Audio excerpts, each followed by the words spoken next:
thank you, Felicity. It was just so incredible to listen to Caroline and Judith. So thank you very much for your presentation. I'm Sarah Wild. I'm the head teacher of Limpsfield Grange. Just for those people who are listening from home, it makes me feel like a Radio 4 commentator. I love that. I'm a white, middle-aged woman. I've got long collar-length blonde hair. I'm wearing glasses. I'm wearing a dark flowery dress. I'm currently sitting in my office, which is wooden and also tiled, but it also means that I am at school and potentially maybe interrupted at any point, but hopefully that won't actually happen. Although if the girls know I'm speaking at a conference, maybe there'll be some kind of flash mob, I don't know. That is actually quite possible. So I hope that's given you a bit of background into how I look. So I'm going to be talking about Limpsfield Grange, and I'm going to be talking about our participation in the Playing a Part project. So I'm going to start by talking about Limpsfield Grange. What are we? You might know a little bit about us. We've been rounded about. We're a school for autistic girls, predominantly. 94% of our students are autistic, have diagnosis. We've done lots of various different bits and pieces. So we've written a couple of novels, M is for Autism and M in the Middle. We made an ITV documentary in 2015. Gosh, that was a long time ago, about our students. We were featured in a Channel 4 documentary earlier this year about sexism in medicine, really, and you know why women aren't generally considered when medical professionals are thinking about difficulties or anything. And we've also been contributors to various different books. So we've written chapters for Judith and Caroline's book, and also for Barry Carpenter's book, which came out in 2019. So as much as possible, I like the girls to try and contribute so that they can actually share their lived experience. I think it's really important that we actually listen to autistic teenage girls and they can tell us what it's like for them, because actually their experience is not the same as my experience. So this is Limpsfield Grange. We are a state special school. We're a residential school. So some of our students stay with us all week. The school was established in 1953, and we've specialised in female autism since 2012 when I took over as the head teacher. It's a unique provision as far as I can tell. I don't think there's anybody else in the UK doing what we do, and if there is, I certainly haven't met the people doing it. So we are we're quite a good place. If you ever want to do any research, get in touch, because we're a good place. We've got 94 students. And 94% of those 94 are autistic girls. Like at any kind of secondary school, we've got quite a wide range of abilities. So we're running effectively a mainstream type curriculum, which is, we go from year 7 to year 11. We're offering GCSEs, BTECs, functional skills at the end of year 11. Our students do really well, I think, actually. So the year 11s that have just left, some students absolutely knocked it out of the park and got loads of 9s in their GCSEs, and other people managed to get 3 or 4 GCSEs. So, probably like a mainstream school, we've got the full academic range that come to us. Our curriculum is really, we take a lot of time and thought to design the curriculum that's right for the students that we've got at the time.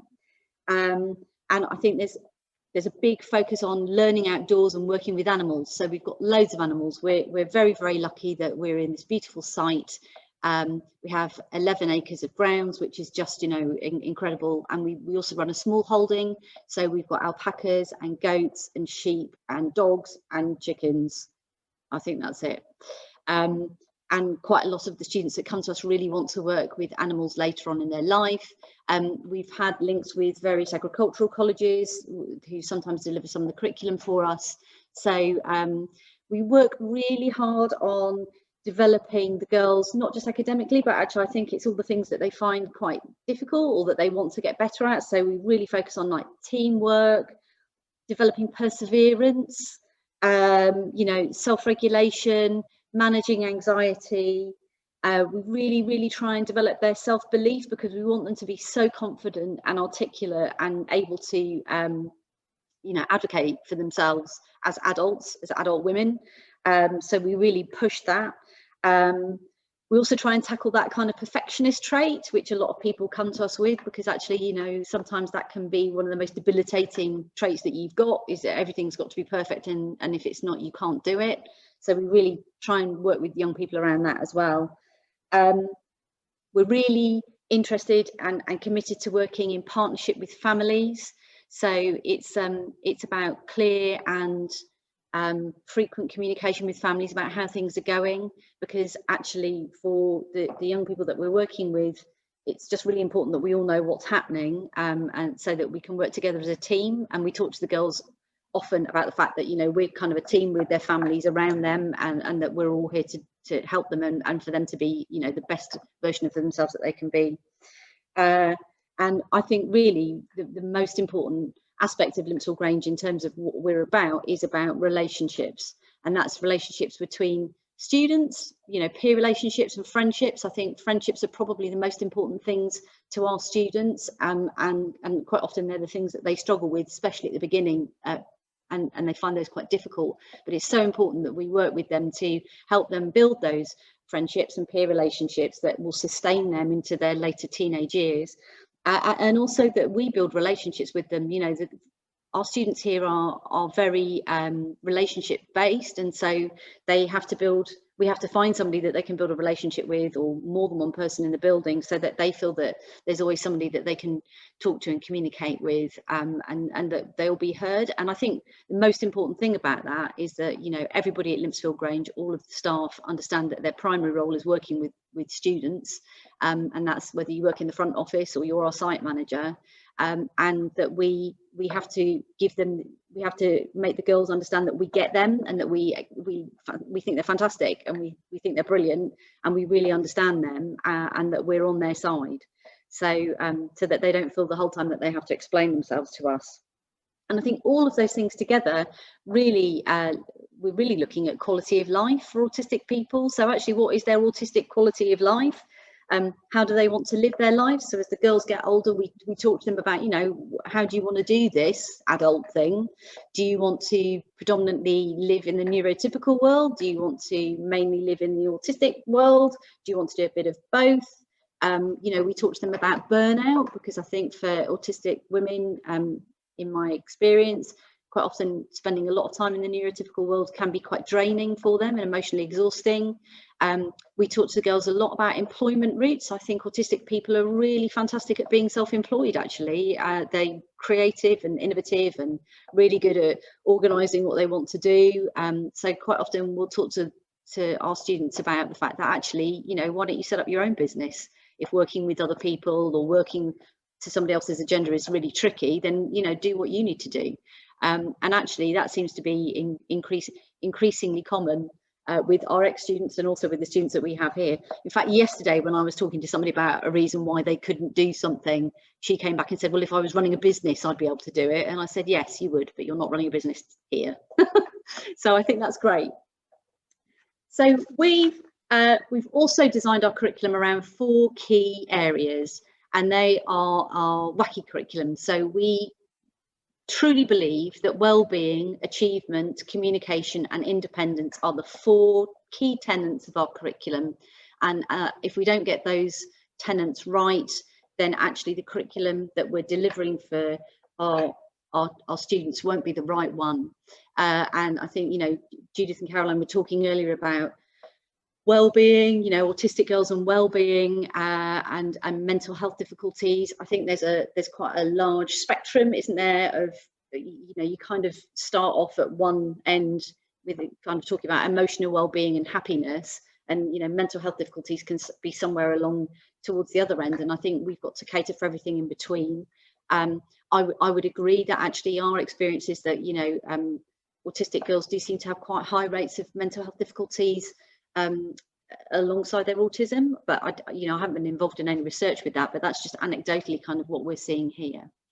So that's a real whistle-stop tour in terms of what we are at Limpsall Grange, you know, kind of fundamentally what are we? And I really want to talk for the rest of this presentation about our involvement with the Playing a Part project.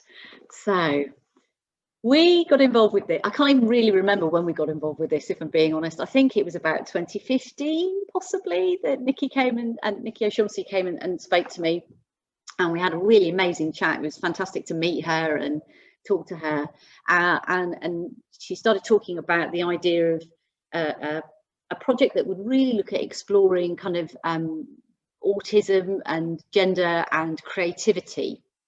And so we were straight in there. We thought that sounded like an amazing project, and so we've been involved ever since. Obviously, there's a big raft of people involved in playing a part, and what happened here is they would come here and kind of like try things, create workshops, work with the girls, get the girls, our students' feedback, and kind of design things. And so we've covered some absolute. When I was writing the presentation, I was trying to remember all the things that we've done since 2016 in terms of what activities have actually taken place, and there's just been masses of it actually. So there's been lots of drama, music, Denmaking, puppets, script writing, imagining, putting on mini performances.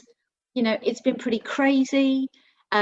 We ran it. It's been crazy in a great way. We quite like crazy and bonkers things at Limpsfield Grange. I think they would probably be our two big words.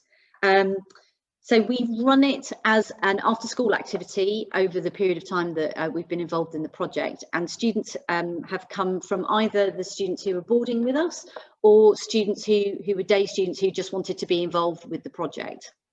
And I think it's been really interesting to me as a head teacher to see who's really got into it, and also who's and how it's impacted on them. And I think what I would say is it's impacted on some of our students in ways that I absolutely couldn't have imagined. And some of the clips we've filmed some of the girls talking about their experience and how they felt about creativity and how they felt about some of the activities that we've been doing with them as part of the project. And I don't think I could have predicted some of their responses.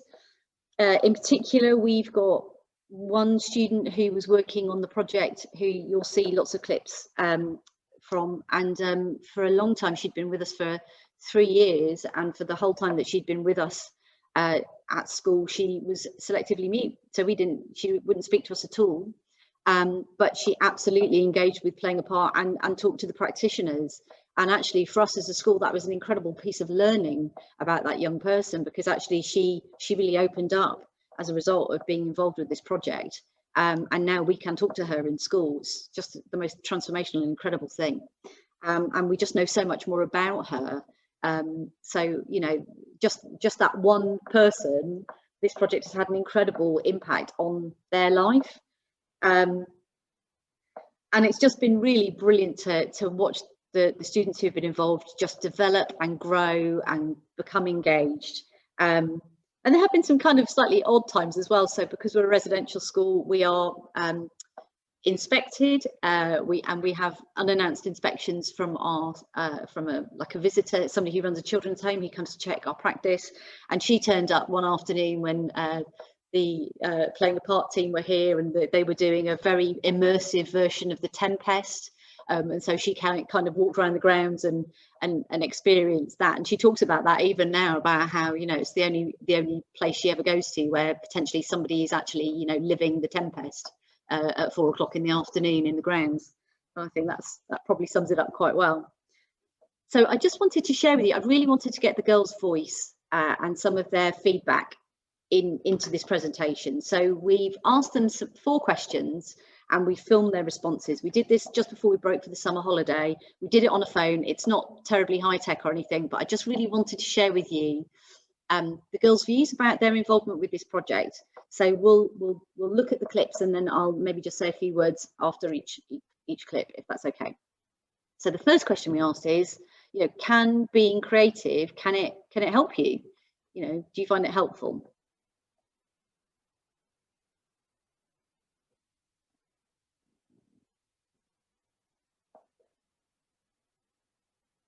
Yeah.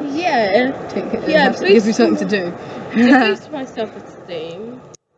It Makes me happy. Like if I do something really good and then someone says it looks good. Gives me like something to do. Yeah. There's this one. Yeah.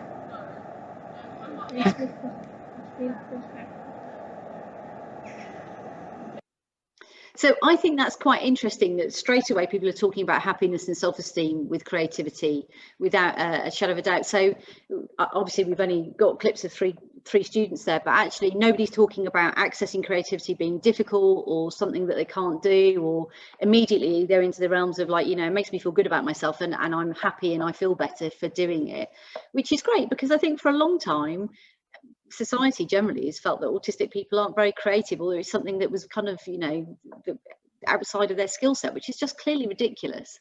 So the next question we asked them was about Denmaking. So Denmaking has been quite a big theme here. It's not something that we as a school had ever really tackled prior to this project. I think potentially it's something we definitely need to look at in future though, because the girls love doing it. So we asked them the question, how did you feel when you made your den?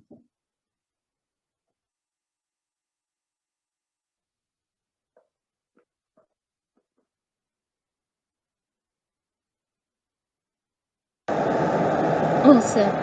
Awesome. Why did you feel awesome? Because it made me relaxed. Which part made you relaxed? Everything. Can you remember what you had in your den? Fairy lights. Did you like the fairy lights? Yeah. And did you feel the same at the beginning of the session to the end of the session? Or did you feel a bit different by the end of the session? I felt a bit different. In which way? Like in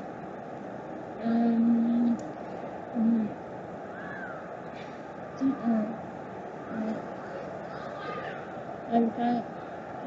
I was really relaxed at the end of it, but at the start of it, I was like, no, I don't want to do this. And so do you think being creative that day helped you? Yeah, I felt happy. I created a tap dancing den. And did you dance in it? Yeah, I felt creative and happy in it. Excellent. And did you feel like tap dancing before you made the den? No, I felt like tap dancing after I finished creating the den. I felt like an owl inside. An owl? And why did you feel like an owl inside? Because they make me think of owls living in trees. Usually they live inside. I quite liked it, and it was peaceful. I was making like a den that was a little bit spacious, and the other one was like a little long tunnel, so it felt like as if it was like a little like home you could make in the forest, but it was made in like a gym hall thing. There's so much you can pull out of that. So the first student that you saw, who was being prompted with quite a lot of questions, is the student who was selectively mute in school, and actually largely she was also a boarding student with us, and largely wasn't really communicating verbally in boarding either until this project started. So, you know, for her, making a den was something she was quite resistant to at the beginning, and actually it was quite difficult to engage her with the activity. But actually once she really got involved, once she started doing it, she really took off with it, and she spent ages in her den. And actually I think there was quite a lot of we learned a lot about her, because the things she put in her den were items that were significant to her, and I think it was at that point that we realized that she was totally obsessed with cats, but we just didn't know that. So I love the fact that she talks about that being a really relaxing environment. You know, building a den and being in her den was a really relaxing activity. When you compare that to the second student, who basically built a den and then tap danced in it, so she found the whole activity really energizing. I really enjoy the fact that she talked about feeling like an owl. So, you know, being really cocooned in something and feeling like an owl hiding in a tree, which is fantastic. And then the third student, who I'm loving the fact that she's talking as a hand puppet, it talks about being really peaceful inside it. So I think that just goes to show, actually, there are as many different reactions to this activity of building a den as there are people. And I was just really interested in terms of what they got out of it. It's not really something that is, as a school, that's been on our radar before, but it's so it's a really great activity. So I think it's definitely something we would consider doing with some of our other subjects, actually, den building, because I think the girls get a lot out of it. The next question that we ask them is, what do you think of when you think of creativity as an idea? What kind of pops into your head? And I think for this, we were just trying to work out, what is their understanding of creativity? What do they think of when they think about it?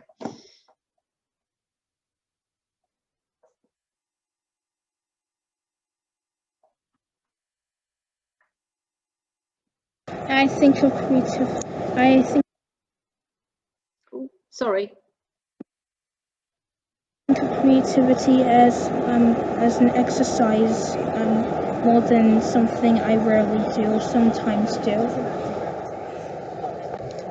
When I think of creativity, I imagine like paintbrushes, pencils, stories, comics, and also like videoing, YouTube, and also imagination, and also randomness too. If you do something random, you won't have to think so hard, and it puts less stress on your mind, and if you're able to make something beautiful out of randomness, then that makes you creative enough to not have to plan something to make it beautiful. Colourful. Yeah. Why do you think colourful?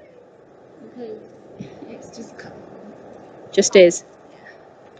Just like being freedom and doing really whatever you want to. That's really it.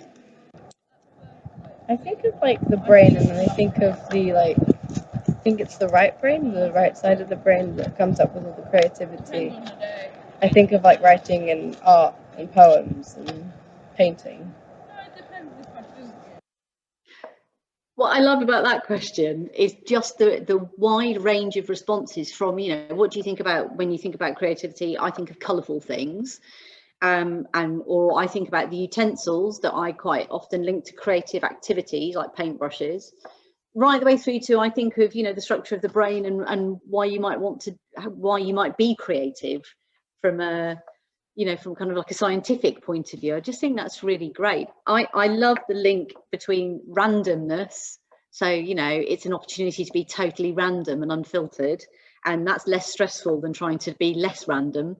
And therefore that's the connection to it being, relaxing. You're random, you're free. It's a really relaxing activity to take part in. So, this to me is really flagging up how important the creative process and being engaged in creative activities are for the students that we have here. It's clearly something that's really beneficial to them. So the next question we asked them was the question about, what would you say to somebody who said autistic girls can't be creative or aren't creative? And I think this is my favourite question and my favourite response, actually, just because of the indignation that kind of runs between all of the students. So I'm gonna show you what they've said. Oh, sorry. Hold on. Oh, I don't quite know what I've done here. Hold on a minute. Let's just go to the last one. Okay.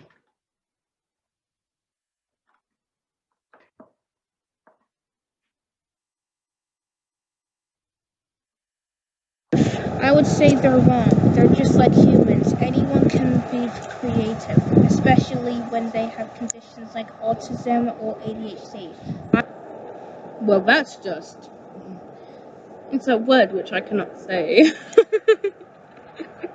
That's just like that. That's just foolish of you, like, to assume that. What were you looking at? Some like old 1940s is like research on autism in women. Like, what were you looking at? Why do you say that? I would say that if you say so, then why is my drawings and my plans in my comics look quite unique? And I will show them the comic and make them think again, and they will ending up learning that autistic people do have incredible imaginations. I would say that's not true because I am creative. I feel like a lot of students, like in the school, art and like creativity comes really naturally to them. I know like some people say like, oh, autistic people are really shy, but actually they're not all the time. And like a lot of people in my class always say like, oh, my drawings are really bad, but they're really good. Like Layla's drawings are really good. And I would say that I disagree because everyone is creative in some ways. It doesn't matter like about who you are. Like you can be creative in some ways, and some people do not like be like creative in some ways. that's not really true. But I like writing poems and I like drawing. I like that kind of thing. I don't say I'm good, but I like making things up in stories and worlds, and I think actually autistic people are a bit more creative than other people. Just so many things to pick out of those clips, you know, just the indignation, the idea that, you know, I really love the fact that the girls would really challenge whoever said to them autistic people aren't creative. They'd go, well, you're clearly looking at research that's, you know, 80 years old. And the fact that actually, you know, then they'd provide evidence by showing them the amazing things that they've done, and that, you know, the student with the pink t-shirt who hadn't been speaking was really very adamant. She'd say, well, you're wrong because I am creative. That's just my, you know, that's just a fact. I'm not going to debate that with you.